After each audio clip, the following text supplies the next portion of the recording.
यह वीडियो उन स्टूडेंट के लिए मोस्ट इंपॉर्टेंट होने वाली है जिनकी परीक्षा पॉलिटिकल साइंस की यानी राजनीति शास्त्र की आने वाले दिनों में, कल परसों या फिर आने वाले दिनों में है। उनके लिए वीडियो मोस्ट इंपॉर्टेंट और रामबाण होने वाली है। बहुत सारे छात्र कह रहे हैं कि हम सर कुछ भी पढ़ाई नहीं किए हैं, अब अचानक से हमारी पेपर है तो हम क्या करें, कैसे पढ़ाई करें, कौन कौन से क्वेश्चन तैयार कर लें। तो ये वीडियो रामबाण होने वाली है। जो छात्र अभी तक कुछ भी नहीं पढ़े हैं, अगर वो पास होने भर का नंबर लाना चाह रहे हैं तो वीडियो को जरूर देखें और मैं कुछ क्वेश्चन बता दूंगा, वो पढ़ लीजिएगा, वो आएंगे आपकी परीक्षा में। बस आप इतना तो है कि पास होने भर का नंबर ला आएंगे आप। ठीक है, तो चलिए वीडियो को शुरू करते हैं। नमस्कार दोस्तों, मैं संदीप, स्वागत है आप सभी का आपके अपने चैनल सक्सेस टू पर। दोस्तों आज की इस वीडियो में बात करेंगे जो भी हमारे बीए सेकेंड ईयर यानी बीए थर्ड सेमेस्टर के छात्र जिनका सब्जेक्ट पॉलिटिकल साइंस यानी कि राजनीति शास्त्र है, ठीक है, उनके लिए वीडियो मोस्ट इंपॉर्टेंट है। तो चलिए कुछ हम आपको मोस्ट इंपॉर्टेंट क्वेश्चन बता दे रहे हैं, तो ध्यान से सुनिएगा।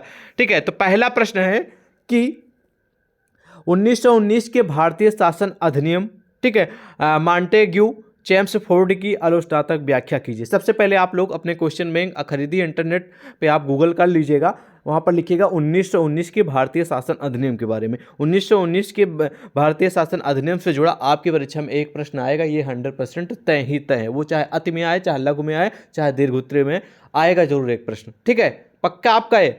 दूसरा है कि 1935 का भारतीय शासन अधिनियम लोकतांत्रिक प्रक्रिया स्थापित करने में कहां तक सफल है। अगर आपके पास टाइम है तो इसका उत्तर पढ़ सकते हैं, अदरवाइज इग्नोर कर सकते हैं। ठीक है, नेक्स्ट क्वेश्चन आप लोगों के समझते हैं कि भारतीय संविधान में संघात्मक के साथ एकात्मक लक्षणों को अपनाया गया है, इसलिए इसे अर्ध संघवाद कहा जाता है, स्पष्ट कीजिए। मैं आपकी जानकारी के लिए बता दूं, भारतीय संविधान में संघात्मक एवं एकात्मक के बारे में पढ़ लीजिएगा, एकात्मक लक्षण के बारे में, संघात्मक लक्षण के बारे में। ठीक है, ये एकात्मक और संघात्मक ये भी मोस्ट इंपॉर्टेंट कटघरे क्वेश्चन है जो कि हमेशा परीक्षा में आता है। ठीक है, ध्यान से समझ लिया। ओके, ठीक है, चलिए बढ़ते हैं नेक्स्ट क्वेश्चन की ओर। नेक्स्ट क्वेश्चन कि मिली जुली सरकार किसे कहते हैं? भारत में मिली जुली सरकार पर प्रकाश डालिए। ये प्रश्न हमेशा नहीं आता है लेकिन कभी कदार आ जाता है, तो मोस्ट इंपॉर्टेंट तो नहीं कहेंगे लेकिन इंपॉर्टेंट कटघरी का है, इसको पढ़ जरूर लीजिएगा। ठीक है, गूगल ही तो करना है। ठीक है, नेक्स्ट क्वेश्चन है मोस्ट इंपॉर्टेंट है, ये परीक्षा में हमेशा आता है, याद रखेंगे कि राजनीतिक दल किसे कहते हैं? राजनीतिक दलों के महत्व एवं कार्यों पर प्रकाश डालिए। तो राजनीतिक दल की परिभाषा पढ़ लीजिएगा, उसके बाद राजनीतिक दल के क्या क्या महत्व है, क्या क्या विशेषताएं हैं और क्या क्या इसके कार्य होते हैं, इनके बारे में आपको पढ़ लेना है। ये भी मोस्ट इंपॉर्टेंट कैटेगरी का क्वेश्चन है। ठीक है, चलिए नेक्स्ट क्वेश्चन की बात करते हैं। दल पद्धति के गुण, इसको इग्नोर भी कर सकते हैं, आपके पास समय है तो बेशक आप पढ़ सकते हैं, अदरवाइज इग्नोर कर सकते हैं। ठीक है, अगला है शहरी निकायों के गठन एवं कार्यों का प्रकाश डालिए। ये भी इंपॉर्टेंट है, कैटेगरी का मोस्ट इंपॉर्टेंट नहीं है। ठीक है, डिजिटल एवं बदलते भारत के संदर्भ में त्रिस्तरीय पंचायती राज व्यवस्था पर निबंध लिखिए। देखिए एक बात ध्यान रखिएगा, पंचायती राज व्यवस्था से जुड़ा एक प्रश्न आएगा, तय है पंचायती राज्य। ठीक है, पंचायती राज व्यवस्था के से जुड़ा एक प्रश्न पढ़ लीजिएगा। ठीक है, वो चाहे आप इंटरनेट पर पढ़िएगा, चाहे बुक से पढ़ लीजिएगा, कहीं से भी आप पढ़ लीजिएगा, इसका उत्तर पंचायती राज व्यवस्था से जुड़ा एक प्रश्न आने के 99% चांस है। ठीक है, ओके, चलिए नेक्स्ट क्वेश्चन की ओर बढ़ते हैं। नेक्स्ट क्वेश्चन है कि दबाव समूह से क्या अभिप्राय है? दबाव समूह के विभिन्न लक्षणों को वर्णन कीजिए। ये भी इतना इंपॉर्टेंट नहीं, कभी कदार आता, हमेशा नहीं आता, तो आप इसे इग्नोर भी कर सकते हैं। ठीक है, नेक्स्ट क्वेश्चन है कि भारत में मतदान व्यवहार और चुनावी राजनीति का वर्णन कीजिए। तो भारत में जो मतदान होता है यानी कि जो वोटिंग पड़ती है, वोट पड़ते हैं, उसके व्यवहार के बारे में, और जो चुनाव होता है, ठीक है, उसी में चुनाव में तो मतदान होते हैं। ठीक है, तो उसमें उसके बारे में आपको लिखना है कि राजनीति, ठीक है, ये राजनीति ही का पार्ट है, जो आपके वोट पड़ते हैं, जो चुनाव होते हैं। ठीक है, तो इसके बारे में थोड़ा आपको पॉइंट पढ़ लेना है। हालांकि अगर आपके पास टाइम नहीं तो बिल्कुल आप इसे इग्नोर कर दीजिए, लेकिन समय है तो इस पर ध्यान जरूर दीजिएगा, मतदान से जुड़ा एक क्वेश्चन आएगा जरूर। ठीक है, चलिए नेक्स्ट क्वेश्चन की ओर बढ़ते हैं। नेक्स्ट क्वेश्चन है कि जाति व्यवस्था भारतीय राजनीति पर किस प्रकार का प्रभाव डाल रही है? तो जाति व्यवस्था यानी कि जाति को लेकर जो आजकल मतदान, जो वोटिंग हो रही है, जाति के नाम पर लोग सरकार, गवर्नमेंट सिलेक्ट करते हैं यानी कि वोटिंग करते हैं, तो ये मोस्ट इंपॉर्टेंट क्वेश्चन है एग्जाम के लिए, हमेशा आता है। ठीक है, तो इस क्वेश्चन को अच्छे से पढ़ लीजिएगा। जाति व्यवस्था यानी कि जाति किस प्रकार इम्पैक्ट डालता है, प्रभाव डालता है भारतीय राजनीति पर, जो राजनीति होती है, ठीक है, जो वोटिंग होती है उस पर। तो जाति व्यवस्था के बारे में पढ़ लीजिएगा, ये भी मोस्ट इंपॉर्टेंट टॉप लेवल का क्वेश्चन है।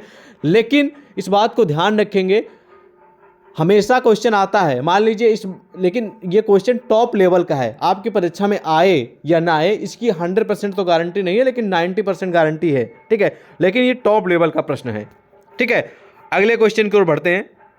अगला क्वेश्चन है कि निर्वाचन आयोग की संरचना एवं कार्यों का वर्णन कीजिए। टॉप लेवल का मोस्ट इंपॉर्टेंट क्वेश्चन है। निर्वाचन आयोग से जुड़ा एक प्रश्न आपकी परीक्षा में 100% आएगा ही आएगा। तो निर्वाचन आयोग के बारे में आपको पढ़ लेना है कि निर्वाचन आयोग की जो संरचना है वो किस प्रकार होती है, ठीक है, या फिर हुई है, एवं उसके कार्य एवं विशेषताओं के बारे में आपको ध्यान देना है। मोस्ट इंपॉर्टेंट टॉप लेवल का क्वेश्चन है, ठीक है। चलिए नेक्स्ट क्वेश्चन देख लेते हैं। नेक्स्ट क्वेश्चन है कि क्षेत्रवाद क्या है। क्षेत्रवाद हमेशा नहीं आता, कभी कदार आता है, आप पढ़ भी सकते हैं, इग्नोर भी कर सकते हैं। भारतीय राजनीति में इसके प्रभाव का परीक्षण कीजिए। आपके ऊपर, आप पढ़ सकते हैं, इग्नोर कर सकते हैं। अगला मोस्ट इंपॉर्टेंट है जो कि आपकी परीक्षा में आएगा ही आएगा। अगला है कि धर्मनिरपेक्षता से आप क्या समझते हैं। क्या भारत एक धर्मनिरपेक्ष राज्य है। बिल्कुल, आपको इसका उत्तर जरूर पढ़ लेना है। धर्मनिरपेक्षता से जुड़ा एक प्रश्न आपकी परीक्षा में आएगा, ये 100% तय है। इस बात को ध्यान रखेंगे, धर्म या फिर धर्मनिरपेक्षता से जुड़ा एक प्रश्न आएगा तो इसके बारे में आपको पढ़ लेना, धर्म की परिभाषा पढ़ लेना है, या फिर धर्म से आप क्या समझते हैं, धर्म किसे कहते हैं, ठीक है। और निरपेक्षता के बारे में आपको पढ़ लेना। क्या धर्म एक निरपेक्ष राज्य है। ये क्वेश्चन 2023 में, इसी बार आपके 2023 में कुछ यूनिवर्सिटियों में परीक्षाएं हुई हैं, उसमें क्वेश्चन आया था, ठीक है। और सेम क्वेश्चन आप लोगों को नीचे भी दिखेगा कि धर्म से आप क्या समझते हैं, धर्म ने भारतीय राजनीति को किस प्रकार प्रभावित किया है। दोनों अगर क्वेश्चन का उत्तर पढ़ लेंगे तो एक 100% मैं गारंटी, एक क्वेश्चन आपकी परीक्षा में फंस जाएगा पक्का, ठीक है। चलिए नेक्स्ट क्वेश्चन मोस्ट इंपॉर्टेंट कटघरी का यह भी है कि महिलाओं के कल्याण के लिए सरकार द्वारा चलाई जा रही योजनाओं पर प्रकाश डालिए। यानी कि आप सभी को मालूम है कि जो करंट में गवर्नमेंट चल रही है महिलाओं पे काफ़ी ज़्यादा, मतलब कि चाहे वो आप लोग नौकरी को लेकर सोच लीजिए या फिर किसी भी फील्ड में, चाहे वो आपकी मेडिकल फील्ड हो, चाहे टीचिंग का फील्ड हो, या फिर फिर आप लोगों का डिफेंस का फील्ड हो, यानी कि कोई भी क्षेत्र हो, सभी में महिलाओं को काफ़ी ज़्यादा योगदान, यानी कि इनके क्षेत्र में काफ़ी योगदान दिया जा रहा है और इनको काफ़ी बढ़ावा देने की कोशिश की जा रही है, ठीक है। तो इस पे आप लोगों को लिखना है कि कल्याण के लिए क्या क्या योजनाएं जो गवर्नमेंट है वो आने वाले दिनों में ला रही है या फिर लाती रहती है, इसके बारे में आपको डिस्कस करना है। मोस्ट इंपॉर्टेंट क्वेश्चन ये है, ठीक है।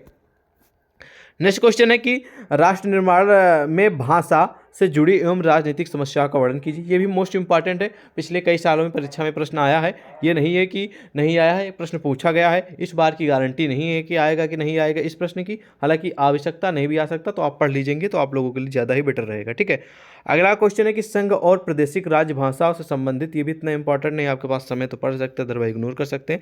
नेक्स्ट क्वेश्चन, दल बदल के क्या कारण। दल बदल भी एक महत्वपूर्ण क्वेश्चन बन गया है, हालांकि आज इससे भी जुड़े प्रश्न आते रहते हैं कि दल जो बदल देते हैं, यानी कि एक पार्टी से दूसरी पार्टी में लोग जो चले जाते हैं, ठीक है, उसके बारे में मतलब उसके क्या कारण हैं। जैसे लोग मान लीजिए बीजेपी से या फिर सपा में जा रहे हैं, सपा से बीजेपी में जा रहे हैं, कांग्रेस में जा रहे हैं, तो उसके दल बदल के क्या कारण, मुख्य कारण है, और दल बदल को रोकने के लिए अब तक कौन कौन से उपाय किए गए हैं, इसके बारे में आपको लिखना है। मोस्ट इंपॉर्टेंट क्वेश्चन आप लोगों की परीक्षा के लिए ध्यान से आप लोग पढ़ लीजिएगा, ठीक है, टॉप लेवल का है।